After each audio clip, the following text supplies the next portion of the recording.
Thanks so much, Marcia, for joining on the podcast. Thank you, Ben, and thank you for this opportunity. It's a privilege to be here. Really appreciate the opportunity. Oh, no worries at all. And I've been really looking forward to having you on, just given the work that we've done personally over the last 18 months or so. It's been really, really cool to go on a journey with you, if I could sort of put it like that. But I guess the first question I'd like to ask you is, tell me about your family. Okay. How much time do we have? No, I'm just kidding. So I have, I was born in Taiwan. So we're all born in Taiwan. And when I was 10, and I'm the youngest of 4 siblings. So I have an older sister, 2 older brothers, and then 13-year gap between us. So wow. So I was born, my parents are already in their 40s. And actually growing up, I actually felt like a single child with 5 parents. Then, yeah, I literally felt that way because my sister was 17 and the youngest of them was 13. So I actually felt literally, 5 parents telling me what to do rather than really having that sibling. But we have a very close family. So when I was 10 years old, my parents moved to Brazil. So from Taiwan to Brazil, that was a huge, from the east to the west. And I didn't speak the language. I remember 2 months after I got to Brazil, I went to school. And the only thing I knew in Portuguese was to count from 1 to 10. And the kids will ask me my name, and I didn't know what that meant. But at 10 years old, you learn quickly. So I remember a couple months after that, I was already quite fluent. And I actually became, during school, I actually was actually in a way better grammatically in Portuguese than the Brazilian children because I had to learn it. Wow. Okay. So I grew up in Brazil. And then my sisters and brothers, we all moved to Brazil. And but then we kind of split up again, when living in US, Australia. So long story short, now finally there was a point where each one of our siblings was living in one continent. Wow. Like my sister was in UK, my brother was here in Australia, I was in Brazil, and my other brother was in US. That's how my family is very international. Now I'm actually living close to my siblings. So I have 2 brothers live in Sydney with children, their grandchildren. My sister is now back in Taiwan. And my parents, as I mentioned, they had me already a bit older. So my parents have passed, but in their 80s and 90s. So they have a very long and fulfilling life. And so now for me, family is my 2 brothers in Sydney with a very big family. One of my brothers actually have 10 grandchildren.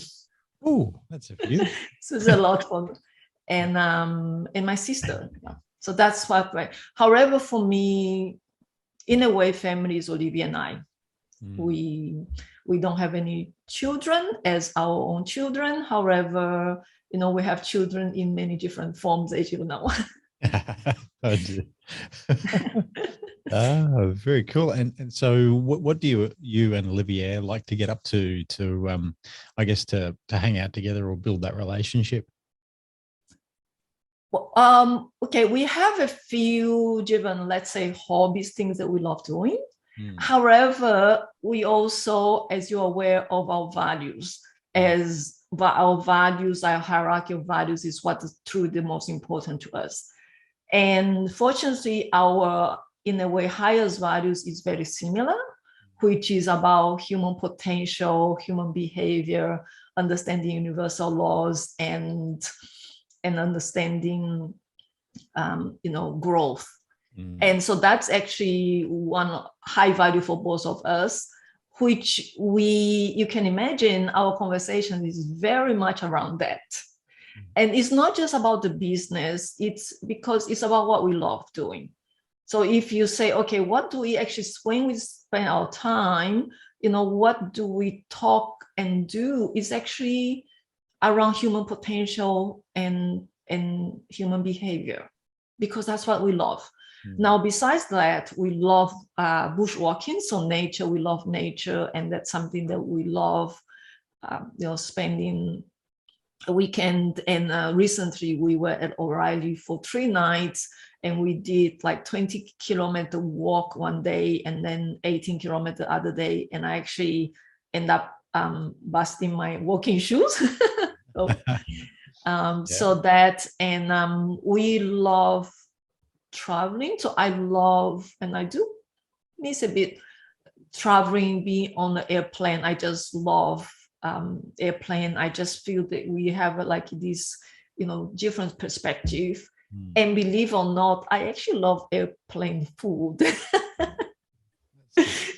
I think that's the first time in my life I've heard someone say that. So. I actually love, we love traveling. What else? Nature, and we do yoga. So we've been doing yoga, body balance, for about 15 years now. Wow. And so we go to the gym 3-4 times a week. We do body balance, yoga, Pilates. And so we have this in common, and then we go for walks. And then the market.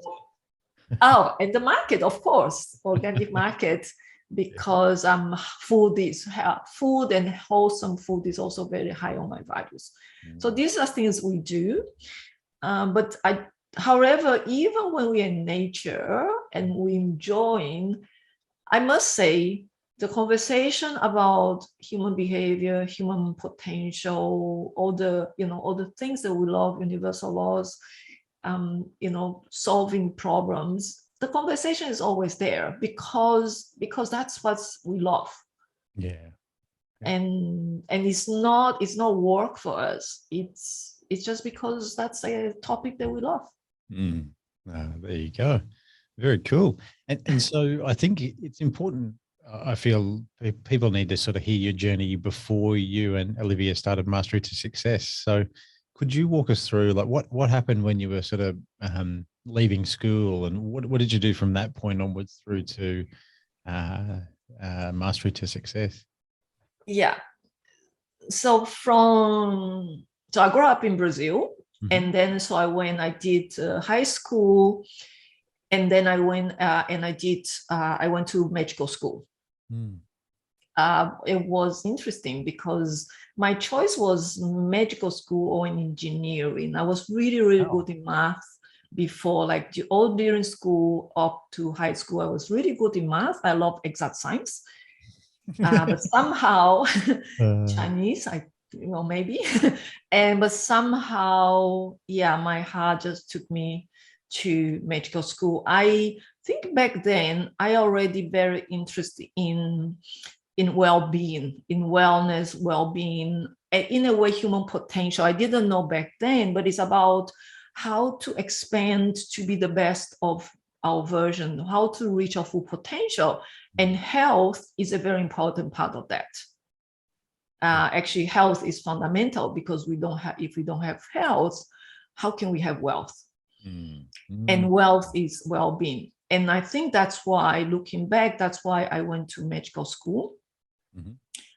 After graduating from medical school, I wanted to learn more. So I thank my father for that, because my dad has an education very, very high on his values. So much that I think this is a very rare statistic. Is all 4 children. So my sister, 2 brothers, and myself, all 4 siblings had studied and got a PhD degree. Wow. There you go. All 4. And which I think, I'm not sure, there's, that might be a record. I don't know how many family actually have, all siblings have a PhD degree in different aspects. And even more, my brother-in-law also has a PhD. Wow. And Olivier has a PhD. And even my ex also had a PhD. You're the only real doctor. Yeah, in a way, yeah. So I had a doctor and a PhD. So I actually had both. I'm an MD and a PhD. So yeah. So I went to US and Michigan State, did my PhD. Wow. And then after that, I worked in research for a number of years. Back, and then at some point I went back to Brazil. That's when I went back to, I knew I loved working with people. And so I went back and did a residence in pediatrics. So I did a 2 years specialized in pediatrics. My plan was to then open a clinic, and so even back then I was already interested in more alternative, like more holistic approach. And so I was introduced during medical school. I have colleagues that were interested in homeopathy, which I had no idea what that was. Yep. But then we have like study groups. So I was already interested in that. So when I went back to my residence in pediatrics, it was it was 10 years after so I was working in research for 10 years when I decided to go back to clinic and did my residence in pediatrics. And then I also study homeopathy at the same time, because in Brazil, homeopathy is actually a specialization in medicine. Wow. So you have to be a medical doctor to practice homeopathy and acupuncture. They are specializations within medicine, within Western medicine. And so I study homeopathy, and I thought that I was going to open a clinic, for children, and mostly using homeopathy because children actually respond really well to homeopathy. However, life have other plans.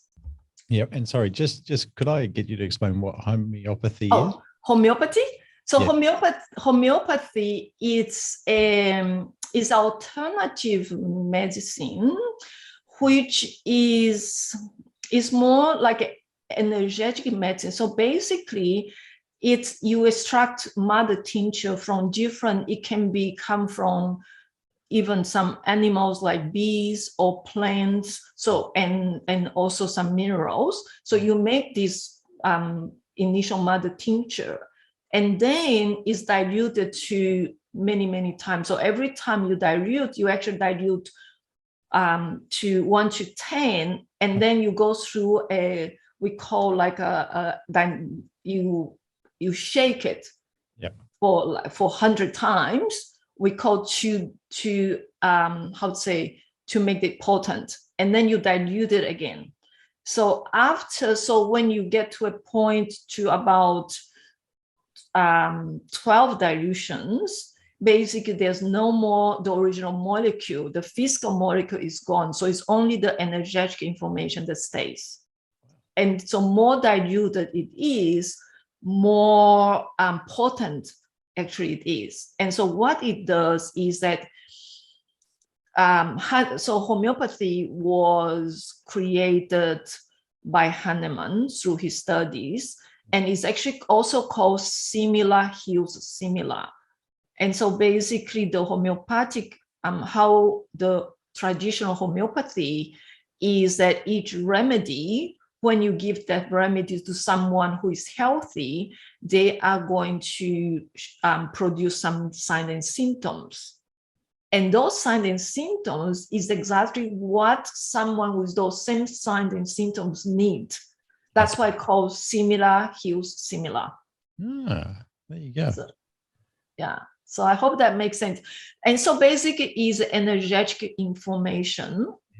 So for example, and it works really well with babies. So for example, if baby have a fever, you give them this homeopathy, which if it was given to someone that is not sick, it would produce fever. Wow. Yeah. Intense. So there's a huge studies, and yeah, so it's really interesting, and it works really well. So I actually have used homeopathy myself. Yep.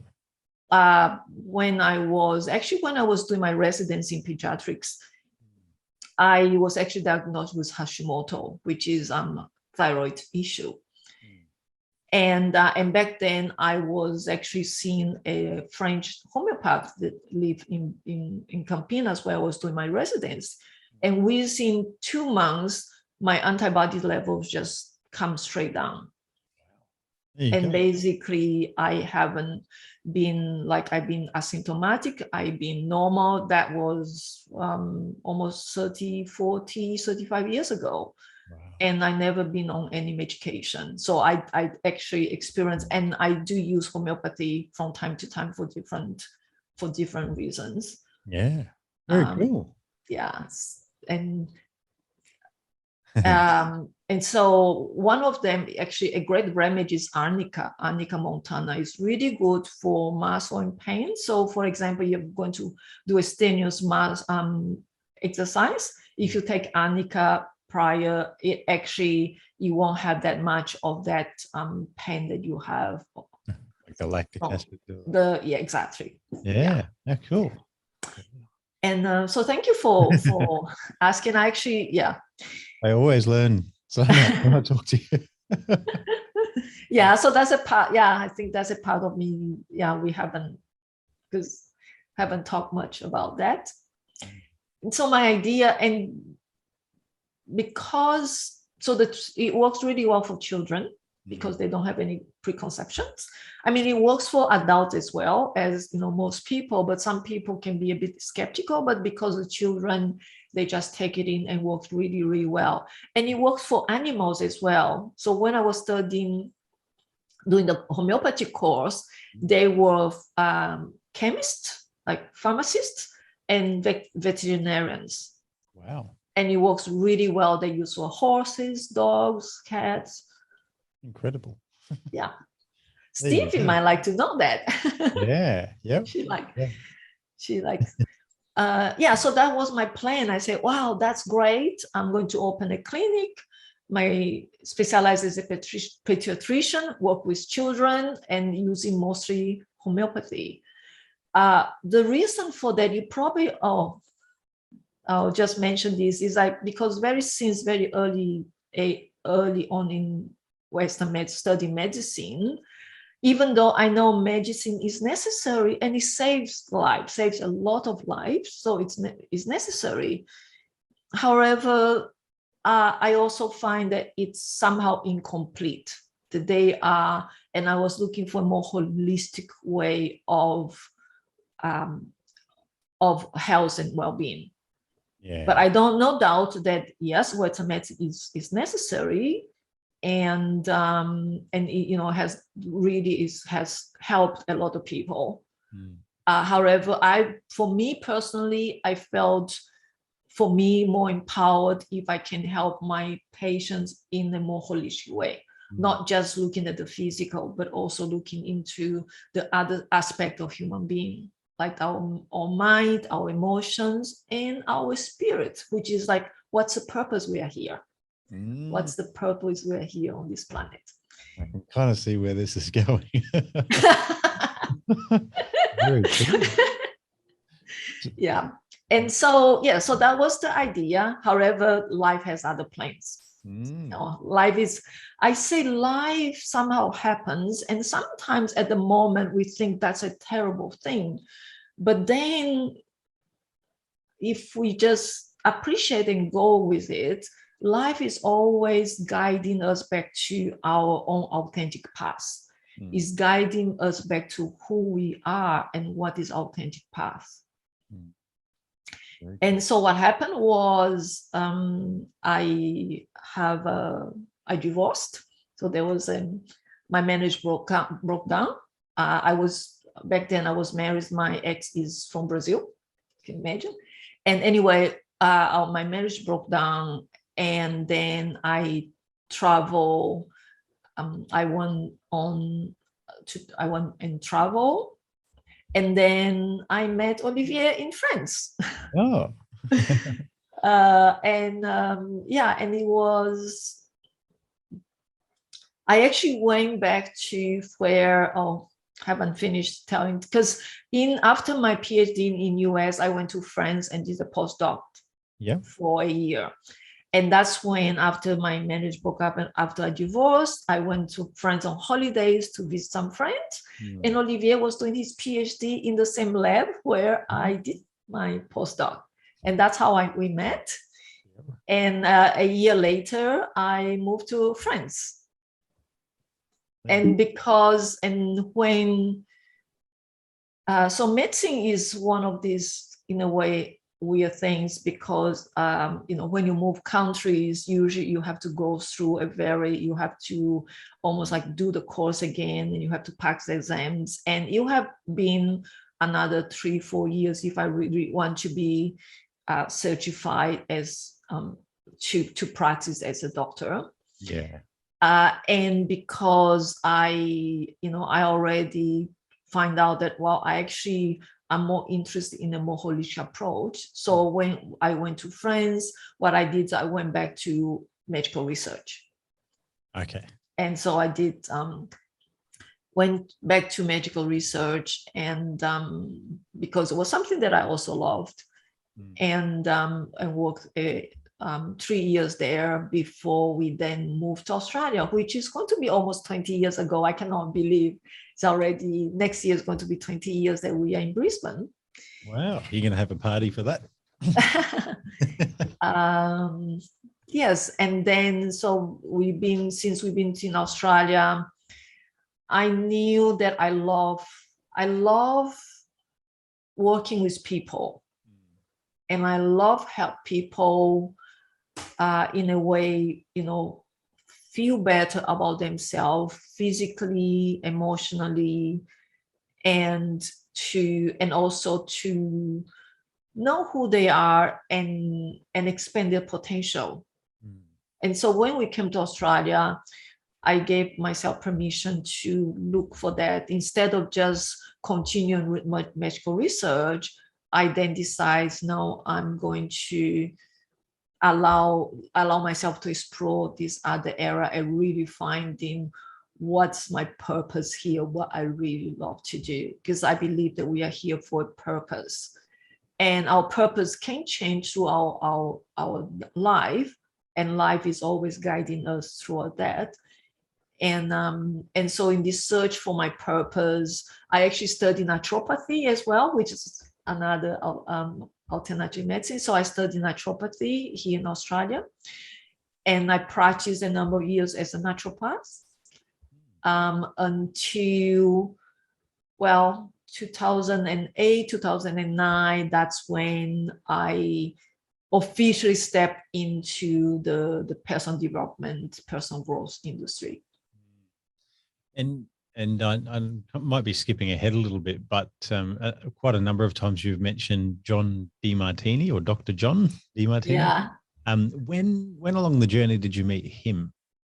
So I met him in 2009. Yep. So it was right after. So 2008, as I say, officially I stepped into the personal development. I did NLP, I studied NLP, master practitioner, even trainers. I like to go all the way. And then 2009, a friend invited me to, I was never heard Dr. John DeMartini. So a friend of mine had 2 VIP front row tickets, and Olivia and I went, and that was, I can remember, was April 2009. Wow. And I was very clear. I was on the front row, he on stage, and he was so inspiring. And it feels that it just brought everything home, like everything that we know. It just put everything together and like all brought back home. So 2 weeks after that, we were at his signature program, the Breakthrough Experience. Yeah, wow. And then from there, that's the last 12 years. I mean, from there, we done many of his more advanced courses like prophecy, impurance, and also we both also did a training to be a DeMartini method facilitator.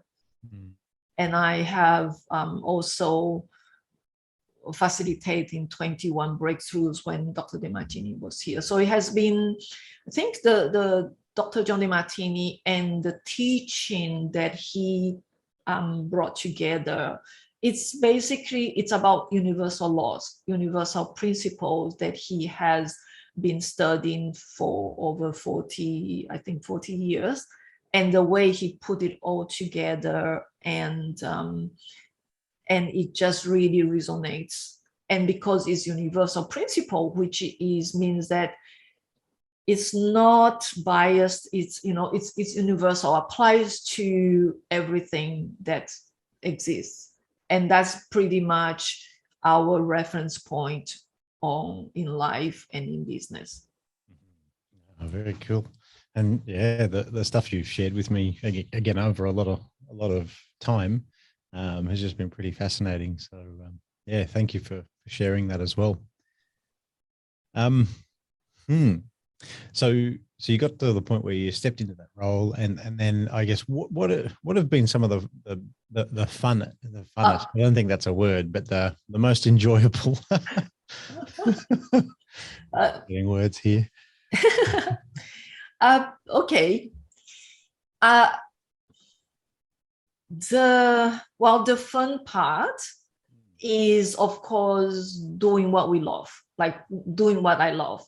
And you might have I might be bringing this forward a bit as well. But what I want to say is, so in a way, we all have something that we love doing.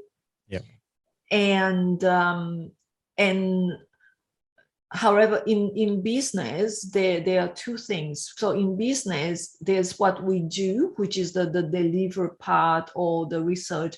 There's a part that we do as a coach or as, almost like a practitioner. And there's the business part, which are in a way two different values, let's say. Yeah. And I love what I do, which is I love the work that I do with my clients. And what I love doing is it's helping my clients shift their perception and seeing the whole picture and having insights. Basically, it's about bringing something unconscious conscious, and have that aha moment that sometimes can produce some tears, but tears of insight, tears of gratitude. And those are the moments that I love. Yep. It's facilitating personal transformation, transforming let's say a trauma, a horrible experience, into being able to see what was the hidden blessing, what was the gift in that experience that it's helped the person to be where they are today and who they are today. So that's what I love. So my fun moment is actually when I get tears from my clients. I'd love to definitely have a few of those moments. Yeah, but they're tears of gratitude or inspiration of insight, not tears of sorrow or sadness. Yeah. And so that's what I love. I'm going to be very upfront, and Olivier might already also share this with you, is that the business side is like the systems, and running the business is not so much my, something that I love doing. So I'm really grateful that he loves systems. And so he put all that in place, and he takes, and he helped me with my copywriting. By the way, you may not be aware, but I also have my own website. Oh, cool. Yeah. Oh, I didn't. Yeah, I know. Yeah, I'll share that with you, because with Olivier, we have our Mastery to Success. However, I also have Dr. Marcia Becherel, which is more the emotional work, helping people breaking through their deeply seated, rooted emotions and baggage. Yeah. So, so the fun, so for me, the fun, the moment that I really love is working with clients, either in person or on Zoom. Yeah, no, very cool. And I found it quite funny that you said you don't like the business and the systems thing, but and I only know this through working with you, but I find it amusing then if you're keeping an eye on Olivier's calendar and time management. Well, but that's a part that I love. I love keeping track of the time. Yeah. So let's say, as you know, we know nothing is missing, right? So that's so I have my system. It doesn't mean that I don't have systems, but I have systems in a different form. Yeah. And my system is, I love tracking the time, organizing events. So that's what I do. The other place that is very organized is in my fridge, my kitchen, in my fridge. Every Sunday when we come back from the organic market, I wash it all, put in the little boxes. I have a few times people come over and they open my fridge. So, wow. She said, oh, never saw a fridge so organized. So I do have my organization and my systems, just not in the business. Yeah, no, there you go. I think I need a lesson on the organization of a fridge, because we've got two of them, and it seems like we're being inefficient about it. So there you go. Very cool. And so you sort of touched on a little bit about what you do, but do you have like a method or a system that you take your clients through, or process maybe is a better word to use there? Yeah, so I do. And in the last, I've been working on, like, since starting with being a medical doctor, research. One thing is that nothing is ever wasted, right? So in nature, like whatever we have done, nature just adds the next layer. So when I look back, so in the last 12 years, I have developed my own methodology called Neuro Emotional Integration. And it's a combination of all the knowledges and the experience that I had. And I can go back to even when I was a medical doctor, because the method is about how to integrate the mind and body. Because true healing is when we integrate the two. And true emotional healing is about when we integrate the mind and the body. So I look back, I actually been developing this work since 35 years plus, since when I first started studying medicine and all the different things I have done. And then one very important piece, like when studying NLP, I also, have some of that, the knowledge and skills, and then the DeMartini method. So I'm a DeMartini trained DeMartini certified DeMartini facilitator since 2010, and also I also learned another modality that works with the body, works with using the biofeedback in the body, which is applied kinesiology or muscle testing, so that we can communicate with the body directly, and in a way we bypass the conscious mind, because very often our conscious mind may lie, but our body doesn't. And so by using the biofeedback, we can bypass our mind. So for example, I can say, okay, I can ask you to say, I'm okay with myself. And you might think, oh, I'm okay with myself. But if the body won't lie, so your muscle might go weak, it just means that there's some incongruency. And so through the DeMartini method, and the DeMartini principles, which are very in-depth and universal principles that allow us to ask quality questions to equilibrate our mind, because our emotions has to do with our perception, and has to do with that our perception is always incomplete.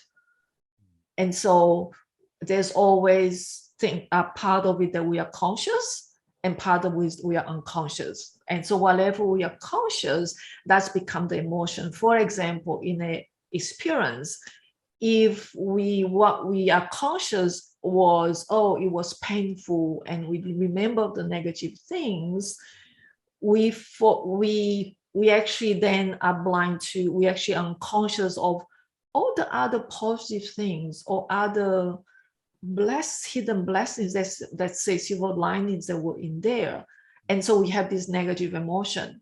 However, sometimes it could be the contrary, like in a wedding day, and we are so excited. So we remember all the positive, all the pleasure, and we are actually unaware of there were actually also pain there, or also downsides, or okay, so that's the emotion and has to do with our perception. So by asking quality questions, we can recover the whole, I call it yin and yang, the both sides. And that's where the insight come.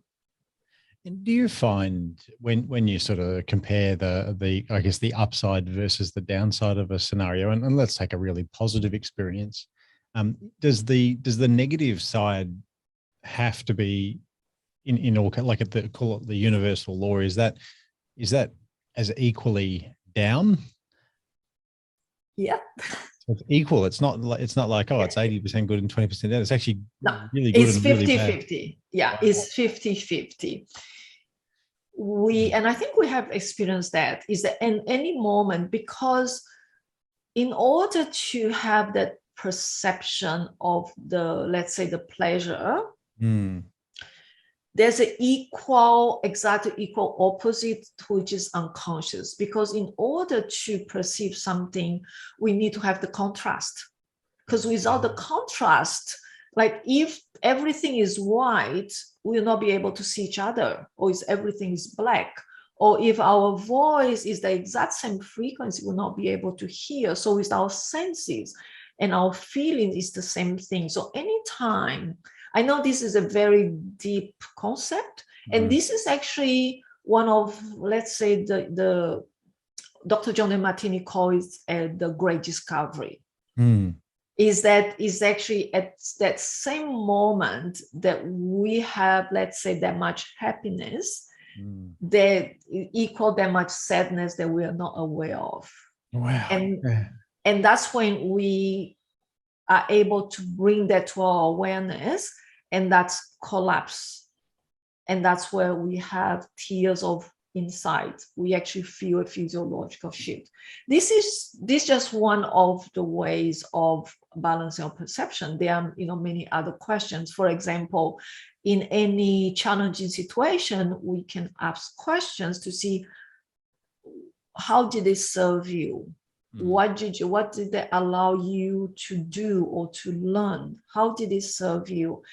And it's always going to be related to our highest values, because emotions has everything to do with our highest values. Because when something challenges our highest values, we see that as bad, as challenge. If something support our highest values, we like it, we want it.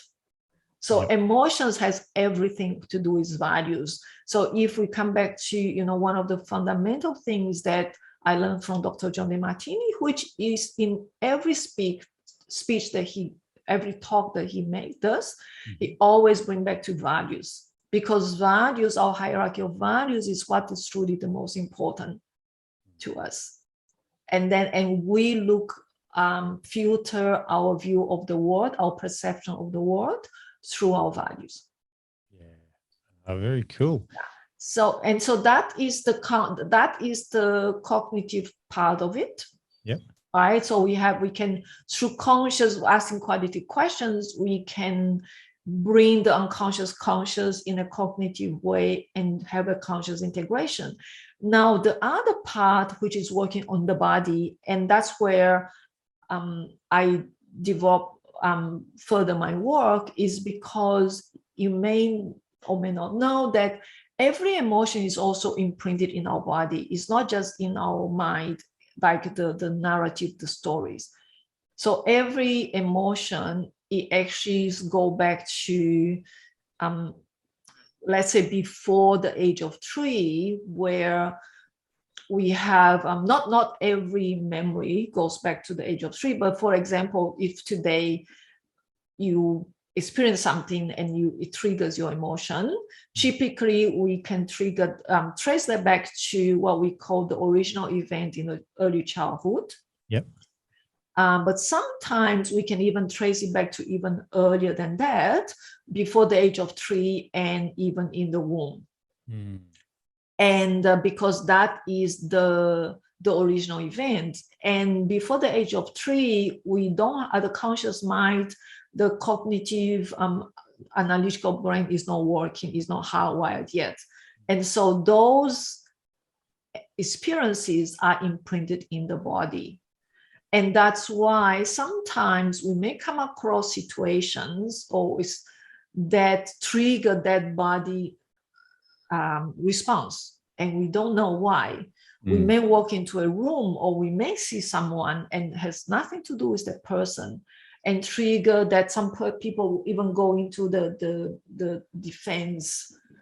It's because somehow that is triggering something unresolved in pre-cognitive. Yeah. Wow. And we can only assess through working with the body. And so by combining these two, all these methods, or this understanding, that's where so I have created Neuro Emotional Integration, which is we can use as an entry point. We can actually use statements. I'm okay with something. I'm okay with some person, something. We can use whatever. Just for context for the audience, I'm laughing because I've experienced this, and it's quite an interesting process. Yeah. Sorry to interrupt you. That's okay. Yeah, no, thank you for saying that. Yeah, it's interesting. And I know it's different, it's unique. And and most people will not have experienced that. So we can use as an entry point to communicate with our body, either through okay statement, which I use. And so when we use okay statement, is just going to organically bringing up what is there. For example, like, I'm okay with myself, but if I'm not, then it's organically going to bring that, what judgment I'm having with myself. And I actually, 2 days ago, I have this, I work with a client, and then when we use I'm okay with my behavior, and just by clearing that, he had a huge shift, like huge transformation. He even mentioned that I could see he experienced appreciation, love for himself by clearing that judgment, that he actually said he was in tears, but tears of love for himself. And he actually says that part of him that he was judging is a part of his beauty, like it's a part of him. And he mentioned that he haven't experienced that level of open heart and gratitude and love outside the breakthrough experience, because he was also a DeMartini Methods facilitator, done many breakthrough experiences, because during the breakthrough experience, that's where you get to that place of open heart, of appreciation for yourself or for the person you're working with. And it's a very deep experience. It's seeing that there's nothing to change, and it just love and gratitude. And by simply using statement like this, he actually experienced a similar process. And he said, I never experienced this level of open heart, love and gratitude outside the breakthrough experience. And that was that was very humbling. And wow. Yeah.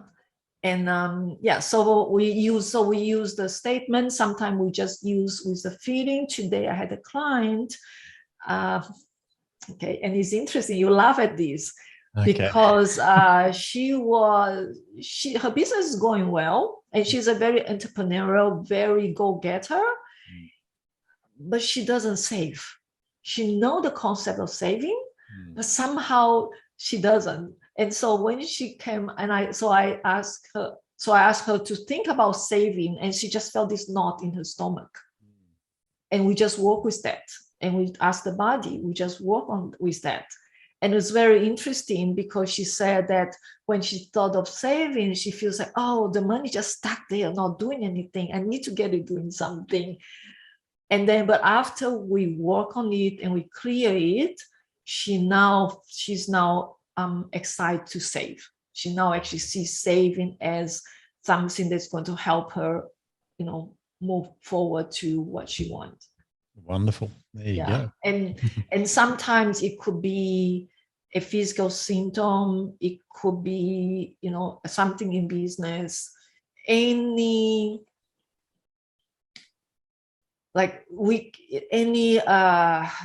thing that could be, something that if someone is struggling, we can explore that and identify where the incongruency, where the blockage is. And you have experienced these. The clearing part is actually the fastest, because the clearing, we are using the breath, because the breath is integrated, the mind and body. We're using the breath and our intention, and when we clear it, it's just gone. It's like it's just physical, it's just gone. Yeah, no, it's yeah. So that's what I love to do. And it's not just about clearing the emotions, because really what I love is for people to appreciate themselves, every part of themselves, to love themselves, so that they can just give themselves permission just to be them. That's what very often at the end of session, I ask my client, what did you get out of, what did you get today? And say, it's okay to be myself. Yeah. And I can relate to that, having gone through that exact process a couple of times with you, and just learning more about how it's all sort of added up. And yeah, like if I can encourage people who are listening to, if you are interested in what we've been talking about, to have that conversation and go through that process with Marcia, because it's, it kind of made my life kind of make sense from all the ups and downs along the way. So, it's very hard to describe without going through it. Yes. Yeah. And what I would like to say about emotions is that emotions serve a purpose, just like everything else.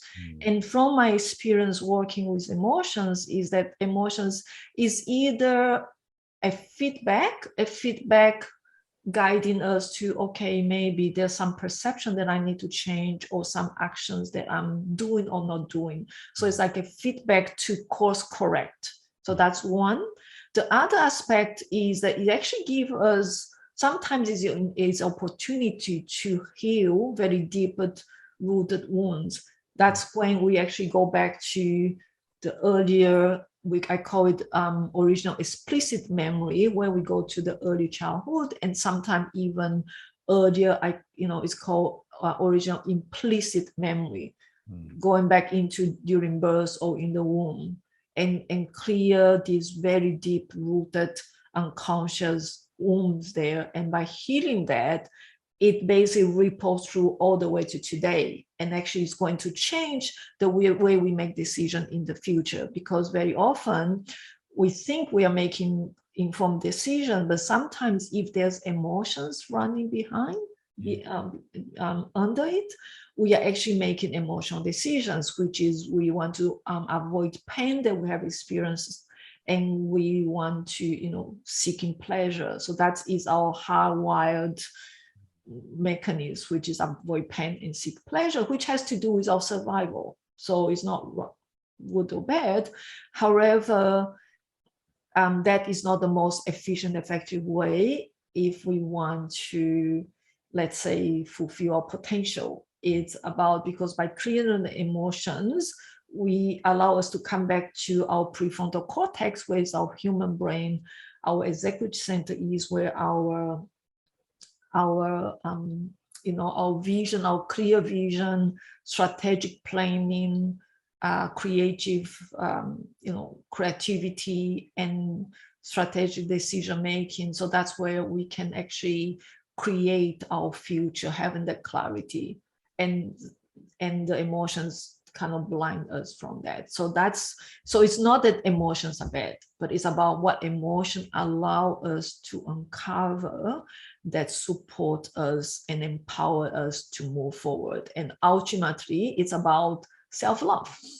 It's about appreciating us and seeing the greatness and the brilliance, the magnificence is already in each one of us. There's no exceptions. Every single human being has something unique and something precious, a great gift to share with the world. Wow. And we are here. Just be you. That's powerful. That is so good. Well, and what a note to finish on. I knew it would be good, Marcia. I did. Thank you. And yes, and well, if one more is like the world is waiting for you. Is waiting for your gift.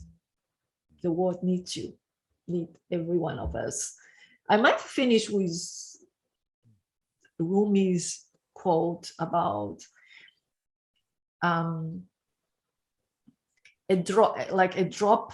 We are, each one of us is like a drop of water in the ocean. Yeah. However, the ocean would not be the same without any one of these single drops. Yeah, wow. Yes. So there you go. And so if our listeners have enjoyed listening to you and are keen to explore more about what you do, where should they go? What should they do? Yeah. So I have my website is my full name. So it's Dr. Marcia Becherel altogether.com. Simple. Okay. Awesome. That's where they will learn. There's actually more about the methodology and all about what I do, and learn a bit more about me. And also there's also a lot of feedback, testimonials from people that have experienced the process, because as you say, it's something that is not common, like and so you actually in a way need to experience it. It's funny like that. Yeah, that's it. And so how would they just reach out to you through your website to Yeah, they can. So on my website, on the very first page, there is a little, they can book a free 20 minutes call. So awesome. I think it's a let's chat. So yeah, I'm just looking at my homepage, there's my photo, and then let's chat. So there's let's chat or learn more, but let's chat, they can book for a free strategy call. And if they want to learn a bit more about that, and then we go from there. Awesome. Awesome. All right. Well, we'll have those links in the show notes, so feel free to check those out once once you've listened to the episode, of course. But thanks again, Marcia. I really have enjoyed the conversation. And as I said, every time I speak to you, I learn something fascinating and new. And I'm sure we will get you back on the show in the future to share even maybe more deeper stuff that you can share on. So thanks again. Thank you, Ben. And I would love to, I love to share. Thanks again. Thank you for the opportunity.